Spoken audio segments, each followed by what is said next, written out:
Ate Rosa, may tao sa labas. Ha? Sino?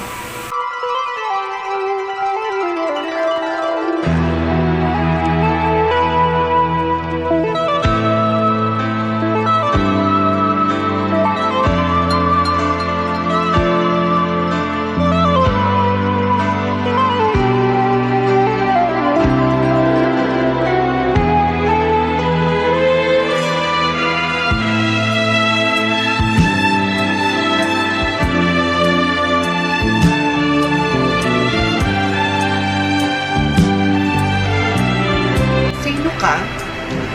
Anong kailangan mo? Mama Rosa.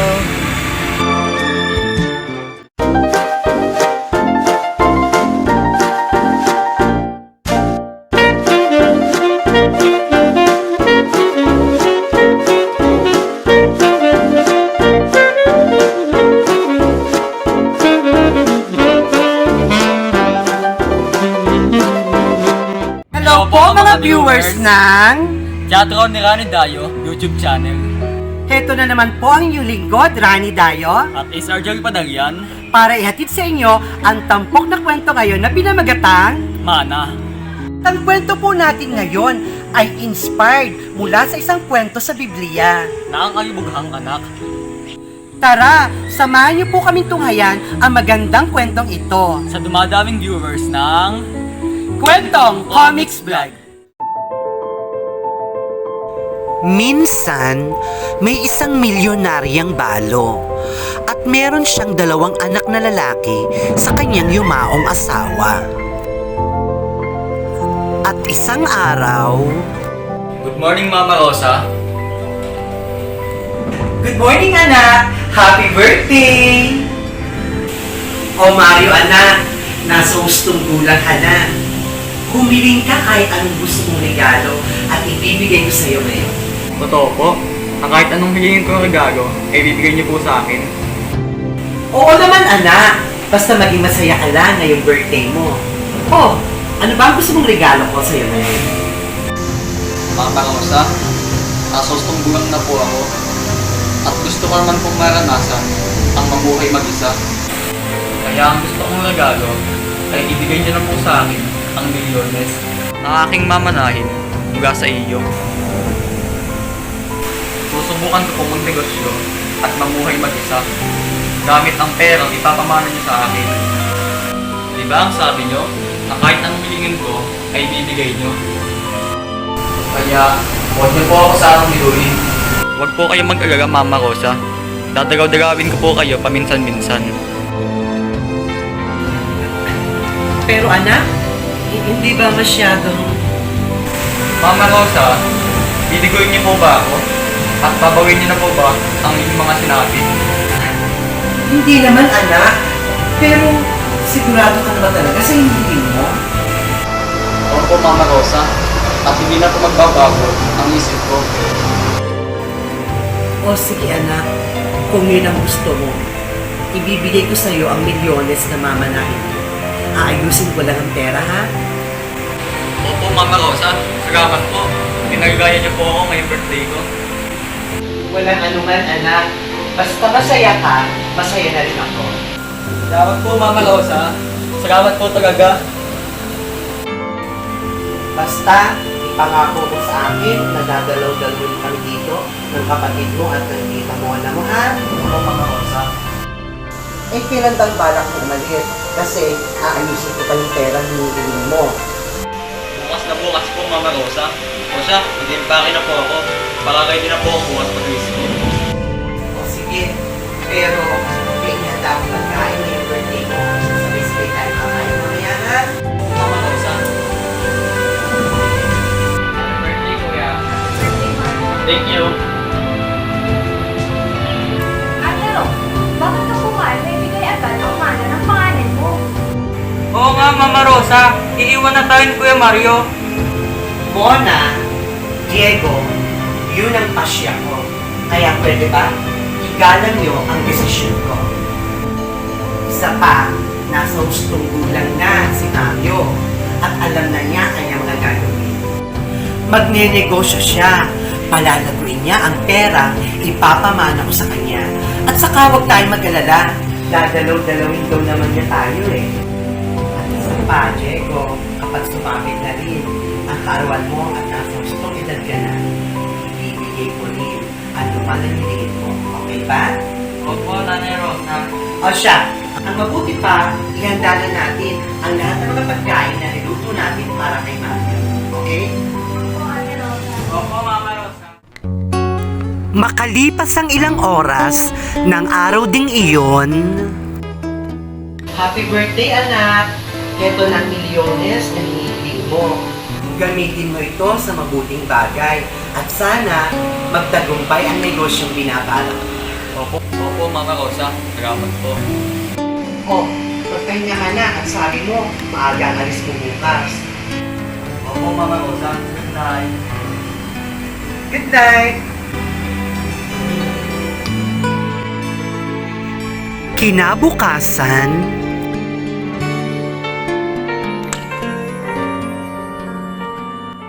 oh Mario, anak, mag-iingat ka ha. Huwag mong kakalimutan na dalaw-dalawin kami dito ha. Opo, Mama Rosa. Pangako po. Mario, mag-iingat ka. Kuya, yung pangako mo kay Mama Rosa, ha? Oo naman, Diego. Hindi ko kakalimutan yun. Rosa, babay na po, Mama Rosa. Ingat ka ha. Bye-bye! May kakaibang naramdaman si Nanay Rosa habang papaalis ang kanyang panganay na anak. Pakiramdam na hindi niya maintindihan at hindi rin niya maipaliwanag. Lumipas ang mga araw. Mama Rosa, kamusta na kaya si Kuya Mario? Isang buwan na nakalipas, pero hindi pa siya bumibisita dito sa atin. Oo nga, Ate Rosa. Ano na kaya nangyayari kay Mario? Mona, Diego, baka busy lang ang Kuya Mario sa negosyo. Kaya hindi pa siya makapasyal dito. Mama Rosa, may cellphone naman. Bakit di siya tumawag para kumustahin tayo? Oo nga, Ate Rosa. Sana tumawag man lang siya para malaman natin ang lagay niya. Ay nako, kayong dalawa talaga. Baka busy nga sa kanyang negosyo, kaya hindi niya maiwan. At saka, malakas ang patugtong na nasa mabuting kalagayan si Mami. Kaya huwag na tayo mag-alala. Okay? Hindi man aminin ni Nanay Rosa, pero halata ng bunsong anak niya at ng kanyang kapatid na nag-aalala rin siya sa kanyang panganay na anak. At makalipas pa ang maraming araw, linggo at buwan, Mama Rosa, isang taon na nakakalipas, pero hindi pa rin tayo nadalaw ni Kuya Mario. At hindi rin siya tumatawag sa atin. Tinatawagan ko na nga, pero hindi ko siya makontak sa dati niyang number. ay naku, tumigil nga kayong dalawa. Baka nagpalit lang ng number. At saka, baka busy lang talaga siya sa kanyang negosyo. O siya, mabuti pa, magtanghalian na tayo at nagugutom na ako. Patuloy sa pagtanggi si Nanay Rosa na nag-aalala na rin siya sa kanyang panganay na anak. Kahit ang totoo ay balisang-balisa na siya kung ano ba talaga ang nangyayari sa kanyang panganay na anak. Pati ang kanyang bunsong anak at ang kanyang kapatid ay nag-aalala na rin kung ano ba talaga ang nangyari kay Mario.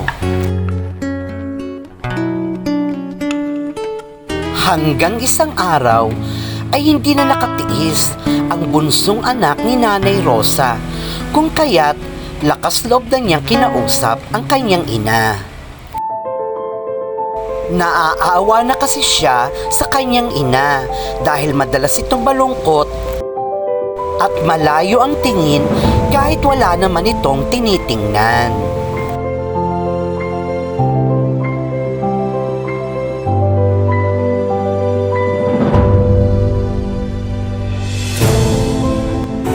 O anak, nandiyan ka pala. Mama Rosa, huwag niyo po mamasamain. Ngunit magdadalawang taon na nakakalipas. Pero hindi pa rin po tayo pinapasyalan ni Kuya Mario. Hindi po siya atin sa cellphone. Sinubukan ko na din po tawagan ng dati niyang number, pero hindi ko na po makontak. Mama Rosa, hindi po kaya may masama na nangyari kay Kuya? Diego, anak, di ba sabi ko, huwag tayong mag-alala sa Kuya Mario niyo. Malakas ang kutob ko na walang masamang nangyari sa kanya. Busy lang siguro yun. At handa akong maghintay sa Kuya Mario mo habang nabubuhay ako. Ang mabuti pa, pag-usapan na lang natin ang nalalapit mong kaarawan. 1 linggo na lang at nasa hustong gulang ka na. Anong gusto mong regalo, anak? Kahit anong hilingin mo, ay ibibigay ko. Gusto mo ba na kunin na rin ang lahat ng perang mamanahin mo, gaya ng Kuya Mario mo? Hindi po, Mama Rosa. Hindi po mahalagang kayamanan na mamanahin ko mula sa inyo. Ang makasama ko po kayo ay sapat na sa akin. Hindi ko po kayo iiwan. Hindi ko po gagawin ang ginawa sa inyo ni Kuya Mario. Mahal na mahal ko po kayo, Mama Rosa. Salamat, anak. Mahal na mahal din kita, anak. Salamat, anak ko. Salamat.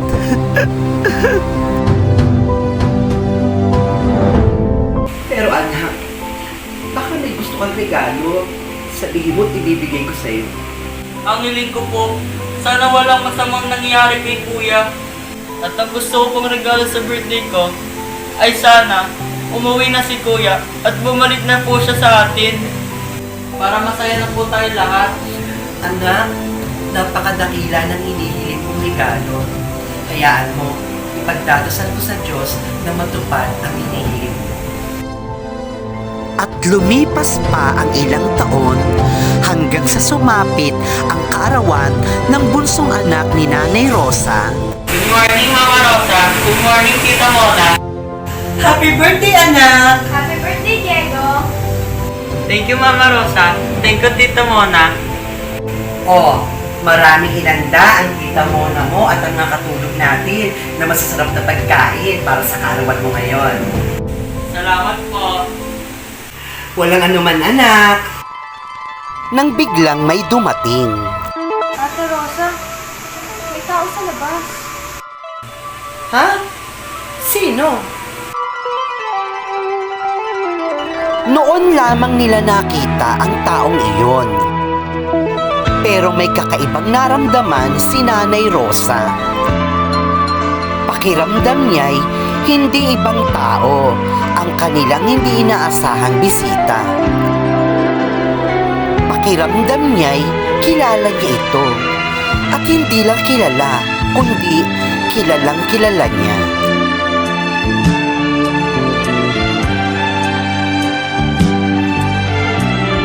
Sino ka? Ano kailangan mo? Mama Rosa. Kuya! Mario!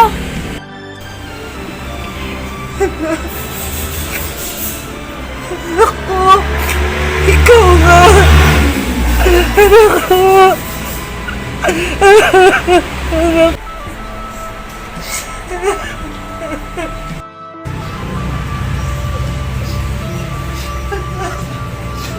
Ano nangyari sa'yo?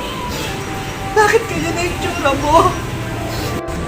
At bakit ngayon ka lang pumasyal sa amin? Patawarin niyo po ako, Mama Rosa. Kung hindi ko po natupad ang pangako ko, nagagi ko po kayong bibisitahin. Nahihiya po kasi ako sa inyo. Dahil hindi po ako nagtagumpay sa pamumuhay mag-isa. Nalugi po ang negosyo ko. Nagustay ko po ang pera na pinamana niyo po sa akin. Nalulong po ako sa bisyo. Alak, sugal, sigarilyo. Pati na po ang droga ay naranasan ko po. Niloko pa ako ng kasosyo ko sa negosyo. Unti-unting naubos po ang pera ko. na minana po mula sa inyo. Hanggang sa makita ko po ang sarili ko na halos mamalimos na sa lansangan. Mama Rosa, bumabalik na po ako sa inyo. Tanggapin niyo po ako muli. Kahit isang katulong na lang dito sa bahay. Para makakain po ako at mabuhay sa araw-araw. Nagmamakaawa po ako. Tanggapin niyo na po ako. Nagmamakaawa po Huwag ka ako. na! Diego, anak. Wala kang kasalanan sa akin. Kaya huwag kang magmakaawa. Hindi mahalaga sa akin kung nalustay mo man ang kayamanang ipinamana ko sa iyo. Ang mahalaga sa akin ay buhay ka at nagbalik ka na dito sa bahay. At ituturing pa rin kitang anak. Dahil mahal na mahal ko kayo, mga anak ko. Thank you po, Lord. Natupad na ang hiling ko na bumalik na si Kuya ngayong kaarawan ko. Welcome home, Mario. Happy birthday, Diego. Thank you, Tita Mona. Welcome back, Kuya. O Mario, anak. Tayo na muna sa loob na makapagbihis at makapagpahinga ka. At pagkatapos, ay sabay-sabay na tayo kumain. Dahil marami kaming hinanda na Tita Mona nyo para sa birthday nitong si Diego. Double celebration tayo ngayon. Birthday ni Diego at ang pagbabalik mo, Mario. O mga viewers, may kilala din ba kayo na katulad niya na hiningi agad ang kanyang mana? Tunay na wala nang hihigit pa sa pagmamahal ng isang ina sa kanyang anak. Dahil nagkamali man ang anak sa kwento, ay tinanggap pa rin siya ng kanyang ina. O Ace, sigurado may napulot na namang aral ang mga viewers natin. Sigurado po yun, Ninang. Abangan niyo po kami sa aming susunod na kwento. Dito sa the one and only, Kwentong Comics Vlog. Please like and share. and subscribe kung hindi pa kayo nakasubscribe. Bye-bye po! God bless po!